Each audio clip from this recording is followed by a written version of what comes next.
बिस्मिल्लाहिर्रहमानिर्रहीम, अस्सलाम वालेकुम। विनस स्पोर्ट्स के साथ आपका मेज़बान शहजादा मोइन हाजिर है। टेस्ट चैंपियनशिप का फाइनल मैच इस वक्त जारी है ऑस्ट्रेलिया और जनूबी अफ्रीका के दरमियान, और 121 रन यहां पर जनूबी अफ्रीका ने अपनी पहली इनिंग में बना लिए हैं और 5 खिलाड़ी आउट हो चुके हैं, जबकि पहली इनिंग में ऑस्ट्रेलिया की टीम 212 रन बनाने में कामयाब रही। रबादा ने बड़ी ज़बरदस्त बॉलिंग का मुजाहरा किया, 5 विकेटें हासिल की इस मैच के अंदर। और फिर अगर हम बात करें पाकिस्तान क्रिकेट टीम के हवाले से, तो पाकिस्तान क्रिकेट टीम अब बांग्लादेश और अमेरिका के दौरे पर जारी है, जहाँ पर अमेरिका में वेस्ट इंडीज के खिलाफ T20 सीरीज है पाकिस्तान की, और उससे कबल पाकिस्तान जो है बांग्लादेश के खिलाफ वहां पर बांग्लादेश के खिलाफ मैचेस खेलती हुई नजर आएगी। साथ साथ फुटबॉल में बहुत कुछ हो रहा है। पाकिस्तान टीम को कल शिकस्त का सामना करना पड़ा और नौमुंतखब सदर मोहसिन गिलानी के हवाले से भी हम आज अपने शो के अंदर बात करेंगे कि जिस तरह वो तमाम ओहदेदारान को लेकर साथ चल रहे हैं, क्या ये एक अच्छा फैसला पाकिस्तान फुटबॉल फेडरेशन की जानिब से किया जा रहा है। बहुत से मसाइल हल होते हुए दिखाई दे रहे हैं। कुछ अब प्लेयर्स के हवाले से भी आज अपने शो में बात करेंगे। बहुत से नजरअंदाज होने वाले प्लेयर्स भी हमने देखे कि इस टीम में शामिल नहीं किए गए हैं। इसके अलावा स्क्वॉश में पाकिस्तान टीम की कारकर्दगी बड़ी शानदार जारी है। फिर पाकिस्तान ने हॉकी टीम के हवाले से अगर हम बात करें तो इस वक्त मलेशिया में मौजूद है, जहां पर वो टूर्नामेंट कल से जो शुरू हो रहा है उस पर खालिफ टीम के खिलाफ मद्दे मुकाबिल होगी। तो सबसे पहले यहाँ चलते हैं जावेद इकबाल भट्टी की तरफ, और जावेद इकबाल भट्टी हमारे साथ यहाँ मौजूद हैं, स्पोर्ट्स एनालिस्ट, और उनके साथ साथ सीनियर स्पोर्ट्स एनालिस्ट शकील यामीन कांगा साहब हमारे साथ यहाँ पर तशरीफ रखते हैं। और जावेद साहब की तरफ चलते हैं। जावेद साहब, कल भी हम जिक्र कर रहे थे कि यहाँ पर ऑस्ट्रेलियन टीम कुछ बड़ा स्कोर करने में नाकाम रहेगी, लेकिन मिडिल ऑर्डर पर स्मिथ ने अच्छी बैटिंग का मुजाहरा किया, और जिस तरह उन्होंने बैटिंग की, एक मैं समझता हूँ कि इस विकेट पर एक अच्छा माकूल स्कोर जो है ऑस्ट्रेलिया की टीम बनाने में कामयाब रही। 121 पर हमने देखा 5 खिलाड़ी आउट कर लिए हैं यहाँ पर ऑस्ट्रेलिया ने जनूबी अफ्रीका के। मैच किस तरफ देख रहे हैं आप? कल भी हम यही जिक्र कर रहे थे, और काफ़ी सीनियर स्पोर्ट्स एनालिस्ट हमारे साथ कल मौजूद थे, अनवरुल हक, और उन्होंने कहा था कि तीसरे और चौथे रोज स्पिनर्स का रोल बड़ा इंपॉर्टेंट होगा। तो अब आज दूसरा रोज है, और दूसरे रोज ही हम देख रहे हैं कि फास्ट बॉलर अब तक छाए हुए हैं। जी मन भाई, बहुत शुक्रिया जिस तरीके से आपने इंट्रो में कहा कि देखिए ऑस्ट्रेलिया की टीम, आपको पता कि जो बैटिंग जो है वो पेसर्स के लिए साजगार माहौल है वहाँ का, और जिस तरीके से वो लाइन पे बॉलिंग कर रहे हैं। अभी ऑस्ट्रेलिया की बात कर रहे थे, तो ऑस्ट्रेलिया जो है 212 रन भी बड़ी मुश्किल से बना पाई है, जिसमें डेवन स्मिथ के 66 रन और वेब स्टार के जो है 72 रन थे। अगर इन दोनों की 144 रन की पार्टनरशिप ना लगती तो आप देखिए कि स्कोर बोर्ड पे 200 का इंसा भी क्रॉस नहीं कर पाती। लेकिन वही जैसे हम कहते हैं कि ऑस्ट्रेलिया की टीम जो है अगर वो दबाव में भी हो तो वहाँ से प्रेशर को हैंडल करना जानती है, यही उसकी खूबी है ऑस्ट्रेलिया की। और उन्होंने 212 रन का जो टारगेट लगा दिया इस विकेट पे, पेसर्स के हिसाब से ये अच्छा स्कोर तो है। लेकिन साउथ अफ्रीका भी जो है शुरू में बैटिंग उनकी लड़खड़ा गई, 43 पे उनके भी 4 आउट हो गए थे, लेकिन उसके बाद बावन थोड़ा सा कप्तान ने आके इसको थोड़ा संभाला है, और अभी 121 पे 5 हैं, और अभी लंच हुई है। लेकिन जिस तरीके से अभी साउथ अफ्रीकन बैटिंग कर रहे हैं, अगर थोड़ा सा और अगर टी तक ले जाते हैं तो मैं ये देख रहा हूं कि इस मैच में साउथ अफ्रीका हो सकता है कि पहली दफा पहली इनिंग में ऑस्ट्रेलिया पे बर्तरी हासिल कर। बर्तरी की बात कर रहे हैं, लेकिन साथ साथ मैं आपसे ये पूछूं क्योंकि पहली दफा टेस्ट चैंपियनशिप का फाइनल के लिए जनूबी अफ्रीका की टीम, और किस तरह देख रहे हैं जनूबी अफ्रीका को इस पहले टेस्ट मैच के अंदर? बिल्कुल मोइन भाई, जिस तरीके से आप देखें उनकी तैयारियां जो थी, और बहुत ही पेशेंट के साथ है ये, जैसे चोकर के नाम से मशहूर थी साउथ अफ्रीका की टीम के, बड़े मैचेस में जाके चोक कर जाती। लेकिन नहीं, इस दफ़ा ऐसे लग रहा है जैसे उनके बॉलिंग में देख लें, रबाडा को देख लें, नगीनी को देखें, जैनसन को देख लें, या बैटिंग में आ जाएं, तो उन्होंने बहुत अच्छी तैयारी की है, और कहीं भी मैच में जो है उन्होंने अपने प्लान से हटकर कोई भी ऐसा लम्हा नहीं आया कि वो प्लान से हटे हो। वो कंटिन्यू तसलसल के साथ बॉलिंग कर रहे थे। रबाडा ने जैसे 5 प्लेयर आउट कर दिए, जैनसन ने 3 आउट किए, तो उनमें तसलसल नज़र आ रहा था। उनमें लग रहा है कि प्यास बढ़ती जा रही है कि किसी ना किसी तरीके से हम ये जो है टेस्ट चैंपियनशिप का फाइनल जीते। कम से कम साउथ अफ्रीका की आवाम को जो है एक तो हम उनकी जो जीनत बना दी, ये ट्रॉफी जो है, जो गर्ज वहाँ से मिलेगा। मैं ये देख रहा हूँ कि साउथ अफ्रीका की टीम को चाहे बॉलिंग हो चाहे बैटिंग हो, बहुत तसलसल से चला। इन्होंने भी कुछ देर कबल शायकी ने क्रिकेट की बात की, और यही मैं शकील कांगा साहब से बात करूंगा कि टेस्ट मैच का हुस्न है कहा जाता है, और हम देख रहे हैं कि इंग्लैंड में फाइनल टेस्ट चैंपियनशिप का खेला जा रहा है ऑस्ट्रेलिया जनूबी अफ्रीका का, और शायकीन क्रिकेट की एक बहुत बड़ी तादाद है शकील साहब मौजूद है। किस तरह आप देखते हैं कि कितनी मोहब्बत करते हैं क्रिकेट से लवर्स वहाँ पर इंग्लैंड में, चाहे क्योंकि इंग्लैंड का मैच नहीं हो रहा, फाइनल ऑस्ट्रेलिया और जनूबी अफ्रीका हो रहा है, लेकिन ग्राउंड्स भरे हुए नजर आ रहे हैं। सबसे पहली बात तो मैं आपको ये बताऊं कि आपको बहुत शुक्रिया, आपने मुझे बुलाया। दूसरी ये कि टेस्ट क्रिकेट ही क्रिकेट का असल हुस्न है। ये जेंटलमैन क्रिकेट कहलाती है टेस्ट क्रिकेट। और हमने देखा अपने ज़माने में, जैसे हम जो हमारा दौर था उसमें टेस्ट क्रिकेट को बहुत ज़्यादा अहमियत हासिल थी, और ज़्यादातर खिलाड़ियों को यही कहा जाता था कि भाई टेस्ट क्रिकेट जो है आप उसको फोकस करें, वनडे क्रिकेट। और अब तो क्रिकेट की बदतरीन शक्ल T10 आ गई है। आपने देखा अबू धाबी में मैचेस हो रहे T10 के, तो बदतरीन शक्ल वो ये। और साउथ अफ्रीका की बात कर रहे हैं आप, साउथ अफ्रीका ने बिलाशुबा यानी कम बैक किया, 43 पर 4 आउट थे जी सर। तो अब इसने यानी कि स्टे किया, 121 पे सर 5 है, 121 पे 5 हैं, तो स्टे किया खिलाड़ियों। और बड़ी टीम है साउथ अफ्रीका, हमेशा से बड़ी टीम, मगर वो चूक कर जाती है ना, बड़े बड़े मैचेस में चूक कर जाती। अब ये टेस्ट चैंपियनशिप का फाइनल है, एक बड़ा एजाज़ है। गो के ऑस्ट्रेलिया पहले भी चैंपियनशिप जीत चुका है, मेरा ख्याल है साउथ अफ्रीका ने पहले जीती है चैंपियनशिप। नहीं जी, साउथ अफ्रीका पहली दफा टेस्ट चैंपियनशिप का फाइनल खेल रही है। नहीं, मेरा ख्याल है थोड़ा सा करेक्ट करें इसको। नहीं सर, कांगा साहब पहली दफा वो पहुंची है इस इवेंट में। अच्छा, तो बहरहाल उसकी कोशिश ये है कि ये फाइनल जीत करके अपने अवाम को, अपने लोगों को, क्रिकेट शौकीन को एक बड़ी खुशी दें। अच्छा, खुशी दें। और थोड़ा सा मैं इधर आऊँ आपकी तरफ है जावेद इकबाल भट्टी के उसामा मीर इस वक्त मैं समझता हूँ पाकिस्तान के उभरते हुए लेग स्पिनर हैं। पाकिस्तान में शायद उनको तरजीहात में शामिल नहीं किया जाता है, लेकिन दूसरी तरफ अगर हम देखें तो उसामा मीर है इस वक्त बिग बैश जो हो रही है वहाँ के लिए ड्राफ्टिंग में शामिल हो गए हैं। तो आप समझते हैं कि जहाँ पाकिस्तान में कदर नहीं हो रही है, यही वजह है कि कई ऐसे क्रिकेटर्स हैं जो गैर मुल्क जाकर क्रिकेट खेलने को ज़्यादा तरजीह दे रहे हैं। बिल्कुल मोइन भाई, आपने सही पॉइंट आउट किया। देखिए उसामा, देखें अभी जो हाई परफॉर्मेंस सेंटर पे आपने 40-45 प्लेयर बुलाए थे, वहाँ ना उसामा मीर का नाम था ना हसनैन का नाम था। और जैसे देखें बिग बैश में, देखिए वो जो टैलेंट की कदर करना जानते हैं, और बिग बैश वाली लीग में उसामा मीर इससे पहले भी खेल चुके हैं, लेकिन फिर उनको कॉन्ट्रैक्ट ले लिया कॉन्ट्रैक्ट में। तो ये पाकिस्तान क्रिकेट बोर्ड को सोचना चाहिए कि हमारे जो प्लेयर हैं जिनमें खुदादाद सलाहियतें हैं, बहुत ही अच्छे लेग स्पिन बॉलर थे, और जिस तरीके की उनकी हाइट है और टाइम आन पे बैटिंग भी कर लेते थे, लेकिन ये पाकिस्तान क्रिकेट बोर्ड को सोचना चाहिए कि हम तो अपने प्लेयर की सलाहियतों से फ़ायदा नहीं हासिल कर रहे, लेकिन गैर मुल्की लीग्स और उनके जो स्टाफ है, उनकी जो नज़र है वो देख रही है कि इस प्लेयर में बहुत पोटेंशियल है, वो उनकी टीम के बहुत काम आएगा। तो यही वजह है कि उनको बिग बैश में सेलेक्ट कर लिया गया।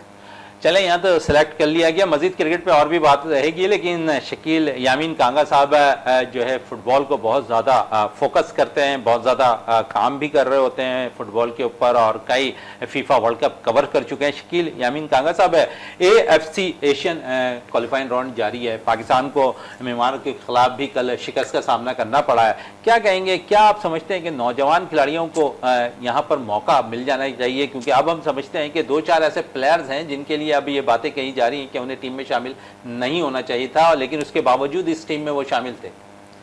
पहली चीज़ तो भाई मैं ये बता दूं आपको कि फ़ुटबॉल दुनिया का सबसे बड़ा खेल है, और आलमी सतह पे जितनी पजीराई फुटबॉलर्स ही होती है वो मेरा ख्याल है कि किसी की नहीं होती। रोनाल्डो के भी कल मैंने व्लॉग भी बनाया था उसका।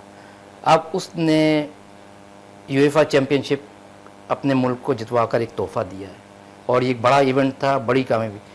तो मतलब ये कि अगर हम ग्रास रूट लेवल पर फोकस कर रहे हैं तो हमारे यहाँ भी बेतहाशा टैलेंटेड प्लेयर हैं, बेतहाशा खिलाड़ी हैं जो आगे आएँ और आगे आकर के फ़ुटबॉल का हिस्सा बने। मगर अलमिया ये है कि अभी जो फ़ुटबॉल की टीम है, मैं आपको एक बात बताते हुए अफसोस हो रहा है मुझे, उसमें बेशतर गैर मुल्की खिलाड़ी हैं, पाकिस्तानी निजात गैर मुल्की खिलाड़ी हैं। वो भाई हमारे यहाँ कराची में, लाहौर में, मतलब ये कि दीगर शहरों को तो छोड़ दें शकील यामीन साहब, अगर हम सिर्फ कराची को फोकस कर लेना तो मैं समझता हूँ कि देखिए हर ग्राउंड के अंदर आपको पूरे मुल्क में इतना खजाना है फुटबॉलर्स का, टैलेंटेड प्लेयर्स का। कराची, आप लियारी की तरफ जाएंगे, आप अगर इब्राहिम हैदरी की तरफ इब्राहिम जाएंगे, मलिर लियारी जाएंगे, चले जाएंगे। सेंट्रल में बेतहाशा प्लेयर है। मैं कहता हूँ अगर ये फोकस कर लेना अपने खिलाड़ियों को तो हमें उनकी ज़रूरत नहीं पड़ेगी। क्या वजह है कि क्यों निशात प्लेयर को जो है गैर मुल्की शामिल बस वो इसलिए कि वो थोड़ा लीग वहाँ पे खेल लेते हैं दूसरे ममालिक में और उनका एक एक्सपोजर हो जाता है, उस वजह से उनको शामिल। मगर मैं आपको फिर कह रहा हूँ कि फुटबॉल में माजी में अगर उठा के देखें, बड़े बड़े खिलाड़ी पाकिस्तान से निकले और उन्होंने पाकिस्तान का नाम बुलंद किया। अब अलमिया यही है ना, मैं आपको जो बता रहा हूँ कि इस वक्त ग्रास रूट लेवल पे काम नहीं हो रहा। खैर अब एक ग्रास रूट लेवल पे कैसे नहीं काम हो रहा है शकील यामीन साहब? लियारी के अगर थोड़ा सा उठा के देख लें, अभी पिछले दिनों भी हम देखते हैं गैर मुल्की कोचेज आए, वहाँ उन्होंने बाकायदा ट्रेनिंग कैंप लगाया और उनमें से खिलाड़ी सेलेक्ट किए, उन्हें अपने लीग के लिए लेकर जा रहे हैं। तो आपके पास तो टैलेंट मौजूद है, गैर मुल्की आके आपके टैलेंट को निकाल रहे हैं। मैं ये आपने अच्छी बात की। ओ भाई ये सारे स्पॉन्सरशिप के प्रोग्राम हैं, समझे ना, ये बड़े बड़े लोग हैं स्पॉन्सर करते हैं, बुलाते हैं। असल पैमाना गवर्नमेंट का होता है कि गवर्नमेंट इन चीज़ों को चेक करे कहाँ क्या हो रहा है। अगर गवर्नमेंट की सतह पे खिलाड़ियों की सरपरस्ती होगी, मैं गारंटी से कह रहा हूँ आपको कि मैंने रोनाल्डो का नाम लिया ना, इस जैसे कई खिलाड़ी निकल सकते हैं अगर चलें, जैसे कई खिलाड़ी निकल सकते हैं। और गवर्नमेंट का इन्होंने जिक्र किया तो चलें, बजट भी आ गया और बजट पे थोड़ी सी शकील साहब से भी बात कर लें, क्योंकि अगर हम देखें तो जिस तरह ये कह रहे हैं ना कि सपोर्ट की ज़रूरत है गवर्नमेंट को, और गवर्नमेंट जब सपोर्ट करे कि 2.5 लाख रुपए में जो है आपने 250 स्टेडियम तामीर करने हैं तो वो किस तरह होंगे, तो क्या कहेंगे? 3 करोड़ रुपए का बजट है। आप क्या समझते हैं कि इस दफ़ा जो दिया गया है स्पोर्ट्स के लिए, माजी में भी यही सिलसिला रहा है और अभी भी यही सिलसिला रहा, और आप कह रहे हैं कि सपोर्ट, तो गवर्नमेंट तो यहाँ सपोर्ट करने को तैयार नहीं है। आप स्टेडियम नहीं बनाएंगे तो खिलाड़ी कहाँ से आएंगे? बेशक आप सही कह रहे हैं। ओ भाई बॉक्सिंग, इंडिया में बॉक्सिंग टीम के ऊपर तकरीबन 40-45 करोड़ रुपए खर्च करते हैं वो। आप कितने लाख की 3 करोड़ की बात कर रहे हैं, ये ओवरऑल बजट है इनका।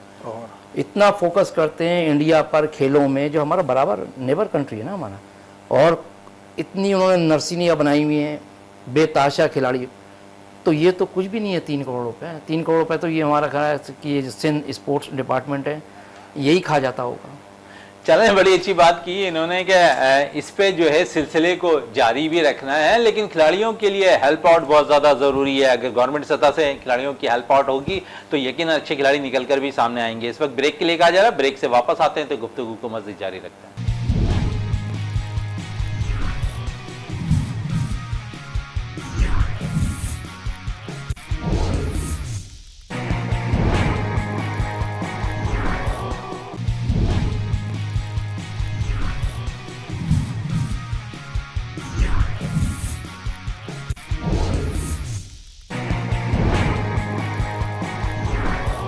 वेलकम बैक विनेस स्पोर्ट्स में, और जावेद इकबाल भट्टी मौजूद हैं, शकील यामीन कांगा साहब मौजूद हैं। और वक्फे से कबल हम बात कर रहे थे यहाँ पर गवर्नमेंट की सतह पर खिलाड़ियों को पेजराई और उसके साथ साथ सपोर्ट से पहले हम चाहेंगे शकील यामीन कांगा साहब है कि जो हमारे पास स्पोर्ट्स कॉम्प्लेक्स हैं जो तामीर नहीं हुए हैं, क्या आप जो है बेहतर ये समझते हैं कि इन बजट से जो माजी में जो स्पोर्ट्स कॉम्प्लेक्स तामीर ना हो सके हैं उन्हें इस पे लगा दिया जाए, क्योंकि नए बजट से तो मुझे नहीं लगता कि कोई चीज़ जो है बन सकती है।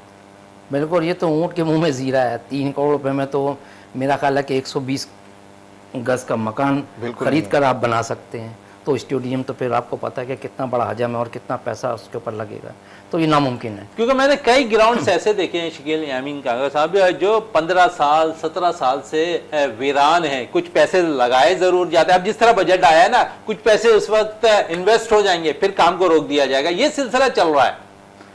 खा जाएंगे भाई, रोकेंगे नहीं, खा जाएंगे। अलमिया यही है ना कि आप देख लें कितने ग्राउंड है कराची में। मैं एक चीज़ आपको बताऊं कि वे बैक 15-20 साल पहले हर स्कूल का अपना एक ग्राउंड होता था। अभी भी हैं वो स्कूल के ग्राउंड ना, आप जाके हालत यार उनके ऊपर कितना, अगर आप एक ग्राउंड के ऊपर 20-20, 25-25 लाख रुपए लगा दें, सालाना लगाएं, ये जो आपका बजट है सालाना 20-25 लाख रुपए, एक साल में आप 2-2, 3-3 ग्राउंड अगर तैयार करें तो मेरा ख्याल ये फ्यूचर प्लानिंग करें, इसको गवर्नमेंट को चाहिए। मगर बात विल नहीं है, करना नहीं चाहते, पैसा आता है। अभी मैं आप बात कर रहे हैं ना सिंध स्पोर्ट्स बोर्ड की, तो यार यहाँ जो लोग वहाँ लाइन लगाए बैठे रहते हैं। मैं सर अभी समर कैंप स्टार्ट हो रहा है 15 नहीं, मैं टेनिस की बात कर रहा हूँ, मैं और दूसरे लोगों की बात कर रहा हूँ कि वो बैनर लेते हैं, कई लाखों रुपए ले लेते हैं, इवेंट कराते हैं, हर महीने इवेंट कराते हैं।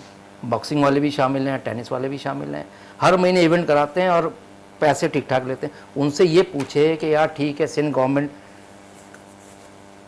सूबाई वजारत के कंट्रोल में आती है ना, सूबाई वजीर खेल या सेक्रेटरी खेल, आप फंड दे रहे हो, उनको पैसे दे रहे हैं ना, उनसे पूछे कि यार आपने खिलाड़ी कितने निकाले, 2, 4, 5 लाख रुपए तो मिलते होंगे ना उनको, गिरे से गिरे पैसे, बिल्कुल ऐसा ही है। एक इवेंट कराने के। तो उनसे पूछे कि यार आज महीने साल में आपने 12 इवेंट करा दिए, तो एक खिलाड़ी निकाला।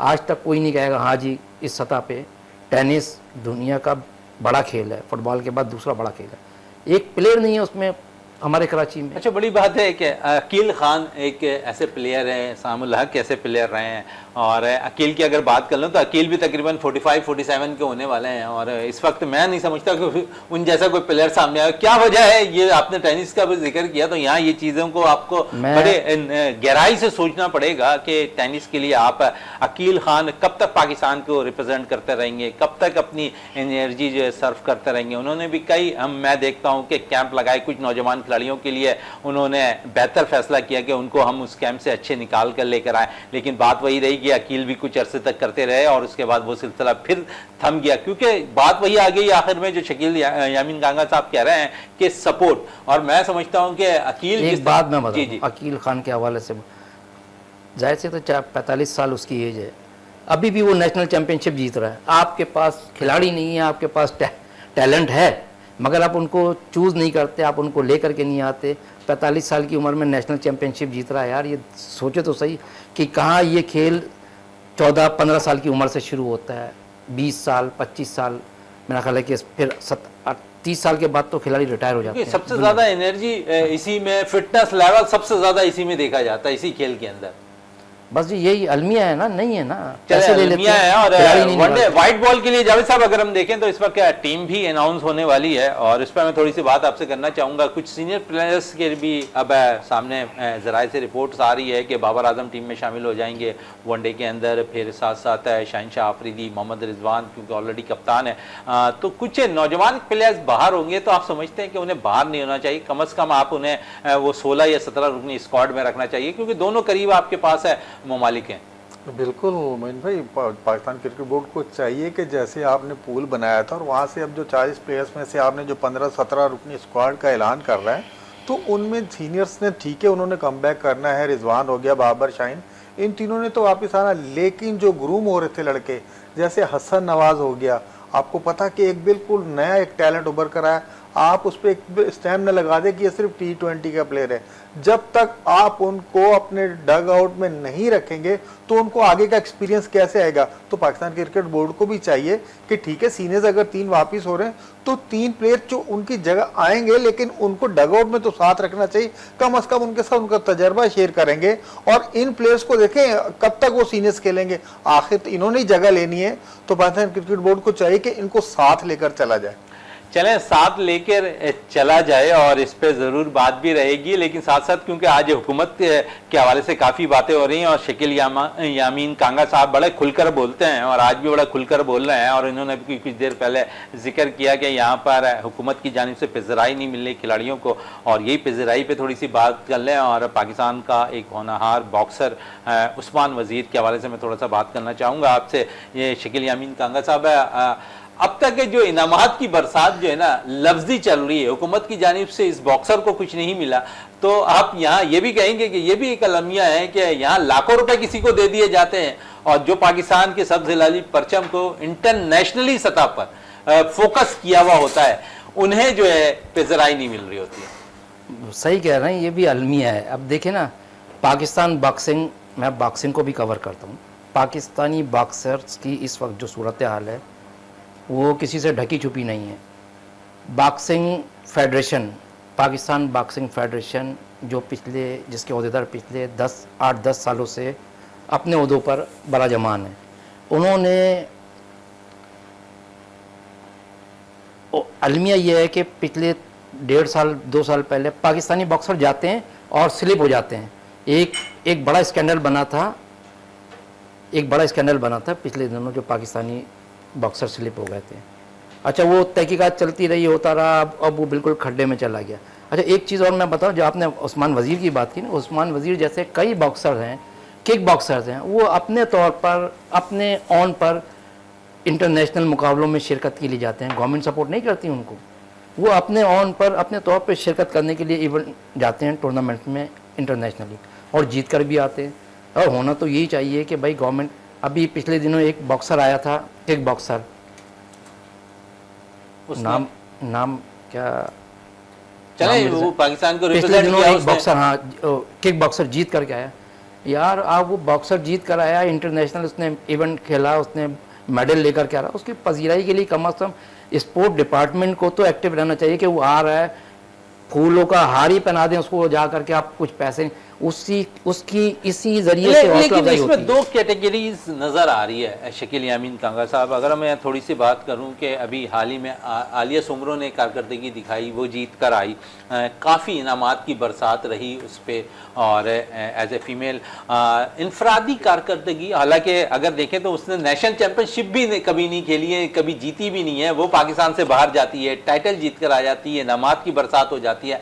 तो दो अलग अलग कैटेगरीज नज़र आ रही है। मैंने इसीलिए उस्मान वजीर की बात की आपसे कि उसने एक दफ़ा नहीं, कई दफ़ा पाकिस्तान की सब्ज़ लाली परचम को लहराया दुनिया की तमाम ममालिक के अंदर। एक जानिब आप उसे इनामात का ऐलान कर कर इनामात नहीं देते हैं, दूसरी जानिब आप इनामात की बरसात कर रहे हैं।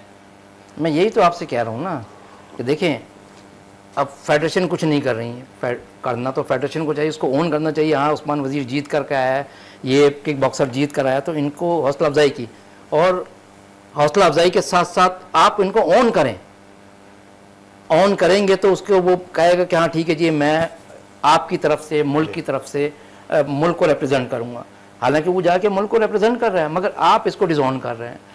जितने फेडरेशंस हैं, जितने स्पोर्ट्स के इदारे हैं, मतलब ये कि अब ये लड़की की बात की आपने, आलिया सुमरो, आलिया किस बात की, आलिया ने भी परफॉर्म किया ना, मेडल जीत कर गई। हौसला अफजाई करें यार, चाहे उसका फेडरेशन से इलाज हो या ना हो, मगर आपने तो एज ए स्पोर्ट्स लवर की हैसियत से, स्पोर्ट्स जिम्मेदार होने की हैसियत से उनको सपोर्ट करना चाहिए, वो बच्चे और आगे बढ़ेंगे।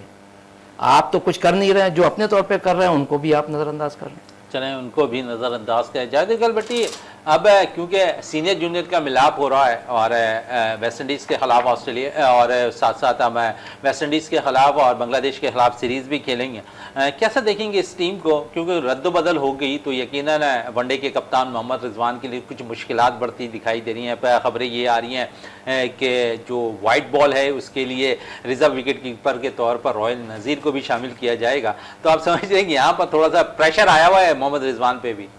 बिल्कुल मोइन भाई, प्रेशर ना सिर्फ एज ए रोहिल नज़ीर का है, बल्कि प्रेशर ये भी आया हुआ है कि अपने ज़राए भी यही बता रहे हैं कि उनकी तो कैप्टनशिप को भी ख़तरा है।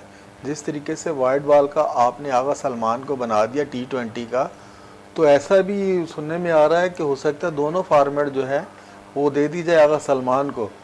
तो रिजवान पे ना सिर्फ प्रेशर है, उसकी अपनी जो है कप्तानी का भी प्रेशर है कि कप्तानी रहती या नहीं रहती। फिर एज ए प्लेयर तो वो परफॉर्म कर रहा था, लेकिन आप उसके पीछे रोहिल नज़ीर का कोई इतना ख़ास प्रेशर नहीं होगा, क्योंकि आपके पास साहबजादा फरहान भी विकेट कीपर है, मोहम्मद हारिस भी विकेट कीपर है। ये सिर्फ ये देखिए, ये तो T20 में है ना, वनडे में टीम बहुत मुख्तलिफ नजर आएगी आपको। रिजवान जो है एक रिजर्व विकेट कीपर के साथ जाएंगे, और मैं नहीं समझता कि साहबजादा फरहान वनडे टीम में शामिल होंगे।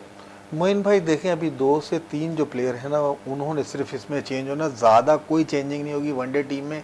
3 से 4 प्लेयर चेंज होंगे, बकाया वही T20 फॉर्मेट के जो प्लेयर हैं उन्हीं के साथ आपने जाना है, उन्हीं को ही खिलाना है। तो ये सबसे बड़ी ये चीज़ें हैं। असल मसला ये है कि भाई ठीक है, आपके प्लेयर अगर परफॉर्म दे रहे तो उनको कंटिन्यू करवा दें। T20 जैसे हम कह रहे थे कि हर फॉर्मेट का अलग अलग कप्तान होना चाहिए, तो इस अलग अलग कप्तान में वो कह रहे T20 का जो सिर्फ वाइट बॉल का जो है वो दोनों फॉर्मेट का कप्तान बना देते हैं। ऐसा नहीं होगा। ये जो तसलसल होता है प्लेयर्स में, जब उसकी कारकर्दगी में तसलसल आता है, आप उसको खड़े लाइन कर देते हैं। वो अपनी कारकर्दगी जो दिखाना चाह रहा होता है, जब उसमें अंदर वो नहीं होता, आप उसको इन कर देते हैं। तो इन सारी चीज़ों पे पाकिस्तान क्रिकेट बोर्ड को भी, हमारे जो नए कोच आए हैं उन्हें भी चाहिए कि इस पे ज़रा देखें और बोर्ड से बैठकर एक मीटिंग करें, कप्तानों को बुलाएं। अगर आगे क्रिकेट आपने बेहतर करनी ये तो। चले आगे क्रिकेट बेहतर करनी है तो ताल्लुकात को बेहतर बनाना होगा, और इस ताल्लुकात को बेहतर पाकिस्तान फुटबॉल फेडरेशन बेहतर कर रही है, और नौमंतखब सदर मोहसिन गिलानी बड़ा अच्छा रोल अदा कर रहे हैं, तमाम अहदेदारान से मुलाकात कर रहे हैं। शकील यामीन कांगा साहब, मोहसिन गिलानी क्या समझते हैं आपके जो वक्त उन्हें दिया गया है, एक बेहतर यहाँ पर फेडरेशन के लिए काम करते दिखाई दे रहे हैं? ये मोहसिन गिलानी नया नाम नहीं है, बहुत पुराना नाम है ना। ये फीफा डेवलपमेंट के ऑफिसर भी रह चुके हैं, और अब जाहिर सी बात है कि फेडरेशन के इलेक्शन, अलमिया ये है कि तकरीबन 10 साल के बाद पाकिस्तान फुटबॉल फेडरेशन का इलेक्शन हुए और फीफा इन्वॉल्व हुआ तो इलेक्शन हो गए, वरना अगर इनके दरमियान ही रहने देते तो लड़ाई झगड़े में कभी इलेक्शन नहीं होते। अब इलेक्शन हो गए, मोहसिन गिलानी प्रेसिडेंट बन गए। मेरा ख्याल है कि वो एक जादीदा शख्स है, वो समझता है फ़ुटबॉल को, और जितने इलेक्शन में जितने लोग कामयाब होकर आए हैं उन सब को मिला करके उनकी कोशिश ही होगी पाकिस्तान की फ़ुटबॉल को बेहतर किया जाए। मैंने आपको पहले भी कहा कि पाकिस्तान में फ़ुटबॉल का बहुत टैलेंट है, और देखें फ़ीफ़ा एक ऑटोनॉमस बॉडी है, ख़ुद मुख्तार इदारा है।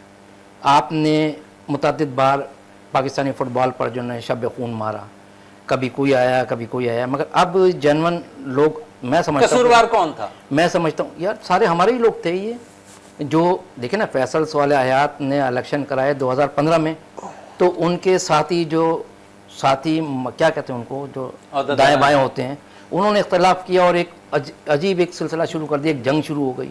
आज 10 साल के बाद इलेक्शन हुए हैं, मोहसिन गिलानी की क़यादत में एक बॉडी मुंतखब होकर आई है, और हमें उम्मीद है, ख़ासतौर पर मुझे भी उम्मीद है कि इंशाल्लाह बेहतर होगा और पाकिस्तानी फ़ुटबॉल को ये लोग फोकस करेंगे। पिछले 10 सालों में जितना हमारा फ़ुटबॉल का नुकसान हुआ है, शायद पाकिस्तान फुटबॉल का नुकसान हुआ किसी खेल का नहीं हुआ, शकील यामीन कांगा साहब कह रहे हैं। लेकिन शकील यामीन कांगा साहब आज हमारे साथ मौजूद हैं, तो यकीनन इनसे ज़रूर ये मैं पूछूंगा कि फ़ुटबॉल के लिए कितने ममालिक और फीफा के कितने इवेंट ये कवर करते हुए दिखाई दिए हैं इस वक्त। लेकिन मुझे ब्रेक के लिए कहा जा रहा है, ब्रेक से वापस आऊँगा तो इस सवाल का जवाब ज़रूर शकील यामीन कांगा से लूँगा।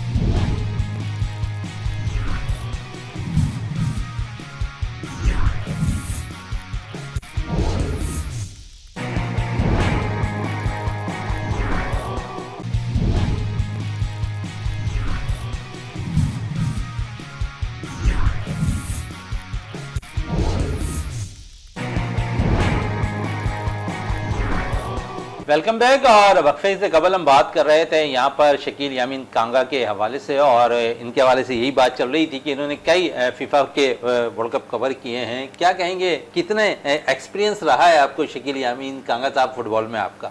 अल्हम्दुलिल्लाह, ये मेरे लिए एजाज़ की बात है कि फ़ीफ़ा मुझे एक्रेडिशन भेजता है और फिर मैं वहाँ कवर करने के लिए जाता हूँ। मेरा ख्याल है पाकिस्तान से हमारे एक मेरे साथ नाम में से एक नाम आपका, दो नामों में से एक नाम मेरा है, तो ये बड़ा एजाज़ की एक नाम आपका है, दूसरा नाम भी हमें आज बता दें। हमें दूसरा उमैद वसीम, मेरा अच्छा दोस्त है उमैद वसीम, वो तकरीबन फ़ीफ़ा के हर इवेंट में मेरा ख्याल जाता है वो, और मुझे भी एजाज़ हासिल हुआ। मैं एक बात बता रहा हूँ आपको कि कभी अफसोस हुआ कि पाकिस्तान इस सतह तक क्यों नहीं आ सकता, वर्ल्ड कप के क्वालिफाइंग राउंड तक, वहाँ पाकिस्तान ने क्वालिफाई क्यों नहीं किया? आप देखें, अलमिया ये नहीं है कि पाकिस्तानी टीम क्वालिफाई नहीं कर पाती और उसके रिपोर्टर्स जो है ना आलमी वर्ल्ड कप कवर करने के लिए जाते हैं। तो बहरहाल ये चीज़ें हैं और होता है, अफसोस होता है। अभी आप बात कर रहे थे म्यांमार जो कल शिकस्त हुई है पाकिस्तान एशियन क्वालिफिकेशन में जो शिकस्त हुई है AFC एशियन क्वालिफाइंग राउंड में। हाँ, पिछली दफ़ा मेरा ख्याल 2010 में मैं जो हमारे फुटबॉल की चैम्पियनशिप होती है तो वो कवर करने 2010 में मैं गया था। म्यांमार से हमारा मैच था और पाकिस्तान ने टफ टाइम दिया था वहाँ पर, मगर अभी समझ में नहीं आया कि आप 15 साल के बाद भी आप उससे अभी तक उसके पीछे ही हैं। हाँ। आगे जाने की कोशिश आपने 15 सालों में नहीं की। बस ये मैं कह रहा हूँ ना, अगर खिलाड़ियों को अपने खिलाड़ियों को फोकस करें बहुत अच्छा रिजल्ट रहेगा। यानी कि आपके कहने का मकसद है कि हम गैर मुल्की निशात प्लेयर्स पर ज़्यादा इनिसार कर रहे हैं जिसके बाइस ये रिजल्ट हमारे पास आ रहे हैं। सही, लोकल प्लेयर आपके पास बेहतरीन है, आप उनको फोकस करें। बड़ी अच्छी बात की। इसी पे क्या कहेंगे जावेद साहब आप कि लोकल प्लेयर्स और जिस तरह गैर मुल्की Nishat players Pakistani football team में शामिल हैं?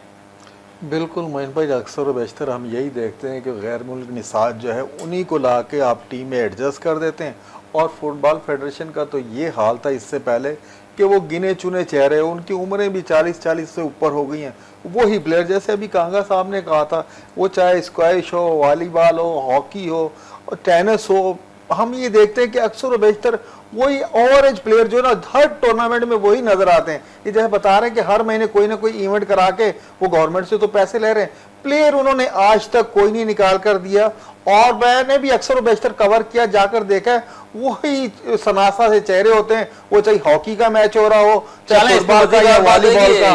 खवातीन फुटबॉलर्स पे थोड़ी बात कर लें, यहाँ भी वही सूरत-हाल नजर आ रही है जो निशात प्लेयर जो गैर मुल्की खेलती दिखाई दे रहे हैं। मैं शहजादे साहब एक बात और फिर मैं अर्ज़ करूँगा, वही बात अपनी रिपीट करूँगा। मैं कह रहा हूँ देखें आप, मैं ये दावे से कह रहा हूँ, आप पत्थर भी उठाओगे उसके नीचे से टैलेंट निकलेगा। फुटबॉल हर खेल में, डेफिनेटली हर खेल में। तो आप फोकस तो करो ना ख़वातीन। अभी मैंने 2 दफ़ा मैं FIFA women's world cup cover किया, मैंने फ्रांस में, ऑस्ट्रेलिया और न्यूजीलैंड में, समझे ना, 2 जगह मैंने 2 फीफा वर्ल्ड कप वुमेंस के कवर किए। तो जाहिर सी बात है कि वो वहाँ कोई आसमान से थोड़ी खिलाड़ी आते हैं यार, वो भी अपने खिलाड़ियों पे मेहनत करते हैं, उनको आगे बढ़ाते हैं। बात ये है कि हमारे यहाँ अब देखें, मैं फुटबॉल की आपने बात की, अब हो सकता है कि बेहतरी आए, मोहसिन गिलानी और इनके कितना टाइम पीरियड चाहिए सर? अभी आपने एक जिक्र किया कुछ अरसे कबल के 2010 में पाकिस्तान टीम ने जिस तरह शिकस्त का सामना करना पड़ा, वहाँ टफ टाइम दिए, उम्मीद आपको यही थी कि आगे आने वाले दिनों में जो है अच्छी कारकर्दगी दिखाएंगे, लेकिन 15 साल के बाद भी तो हमें शिकस्ती का सामना करना पड़ रहा है। सीरियसली फोकस करें ना भाई, क्रिकेट के खिलाड़ी भी तो है ना, लाखों रुपए वो भी ले रहे हैं। मैं वही कह रहा हूँ ना, अगर इनकी तरह इंसेंटिव इनको दें, फुटबॉलर्स को दें, बॉक्सर्स को दें, स्क्वॉश के प्लेयर्स को दें, आप देखें कैसे नहीं आगे आते। असल में जंग यही है कि आपने क्रिकेट को फोकस किया हुआ है, बाकी खेलों को इग्नोर करते हैं आप। वो भाई बाकी खेलों के ऊपर भी तवज्जो दें, उनको इंसेंटिव। जिस मुल्क का कौमी खेल हॉकी हो उसको फोकस नहीं करते हैं, आप बताएं। वो मैं अभी KHA में था, कराची हॉकी एसोसिएशन ग्राउंड के ऊपर, आप यकीन करें ओलंपियन हनीफ खान ने मुझे बताया, और अपना क्या कहते हैं गुलफराज अहमद खान ने बताया कि कांगा साहब इस ग्राउंड में 11 हॉकी के खिलाड़ी नहीं होते हैं, एक टीम के 11 खिलाड़ी नहीं होते हैं। मैच आपस में करवा रहे हैं, 6-6, 7-7 लड़के प्लेयर जो है ना वो आपस में मिलकर खेल रहे थे। अलमिया ये कहा हमारे पास 5-5 मेडल हुआ, 5-5 ट्रॉफियाँ एक साथ हमने जीती हुई थी। यही बात मैं अक्सर इस्लाह भाई से करता हूँ, समझे ना, अपना क्या कहते हैं समीउल्लाह साहब से की मैंने बात, और मैं हनीफ खान से, मैंने यार वो कौन लोग थे, आप लोगों ने जीते थे ना इवेंट, आप लोग कौन थे, उनमें जज्बा था। और एक बात और देखें, जब तक मैंने कहा ना खिलाड़ियों को आप इंसेंटिव नहीं देंगे, उस ज़माने में जो जीतते थे, टीमें जीतती थी, उनको गवर्नमेंट की मुलाजमतें मिलती थी। आज अलमिया ये एक बच्चे से मैंने हॉकी से वहीं से मैंने उससे बात की, कहने लगा सर मैं न्यू कराची से आता हूँ, मेरे पास आने के लिए किराया नहीं है। यार इससे ज़्यादा अलमिया क्या होगा कि उसके पास 500 रुपये नहीं है कि वो अपना दिन का जो है ना खर्चा पूरा कर सके। तो मैं रिक्वेस्ट आपके प्रोग्राम के ज़रिए रिक्वेस्ट ये करूँगा अरबाब इख्तियार से कि अल्लाह के वास्ते दूसरे खेलों को फोकस करें। उनकी हॉकी हमारी प्राइड थी, हमारी शान थी, फोकस तो करें, उनको इंसेंटिव तो दें यार।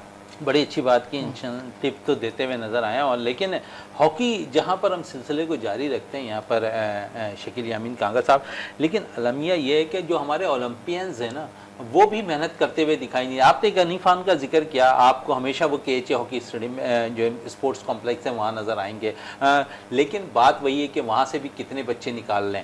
असलाउद्दीन चले जाएं तो समीर वहाँ पर मेहनत कर रहा है, एक बहुत बड़ा नाम वहाँ पर भी मौजूद होता है, सगीर साहब वो मेहनत कर रहे होते हैं, लेकिन प्लेयर्स हमारे पास नहीं निकल कर आ रहे हैं कराची से भी। मैं आपसे फिर कह रहा हूँ, आप इंसेंटिव दो, समझे ना, उन बच्चों को इंसेंटिव दें। स्कूल की सतह से अच्छे प्लेयर आते थे, अब क्यों नहीं आ रहे? सुन लें मेरी बात ना, अब देखें पहले गवर्नमेंट के स्कूल होते थे, वो फ्री ऑफ कॉस्ट जो है ना वो बच्चों को खिलाया करते थे, सारी सहूलतें दिया करते थे।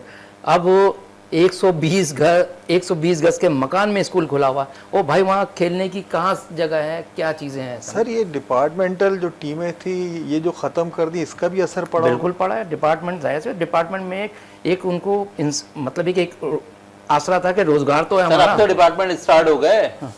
अब अभी लास्ट टूर्नामेंट आप डिपार्टमेंट का उठाकर देख लें कि अच्छी कारकर्दगी दिखाई है तमाम प्लेयर्स ने, और उनमें से आपने प्लेयर्स नहीं निकाले।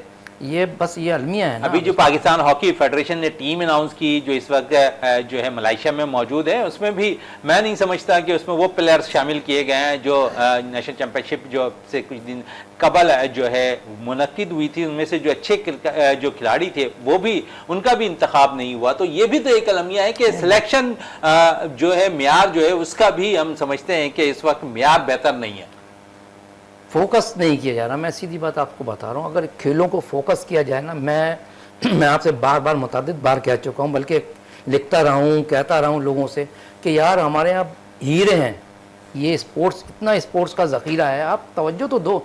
हर खेल के आप देखें पीछे आपके लाइन लग जाएगी, आप फोकस करें और इन पे तवज्जो दें बच्चों के ऊपर, ख़ास तौर पे इन बच्चों के ऊपर स्कूल की सतह के ऊपर।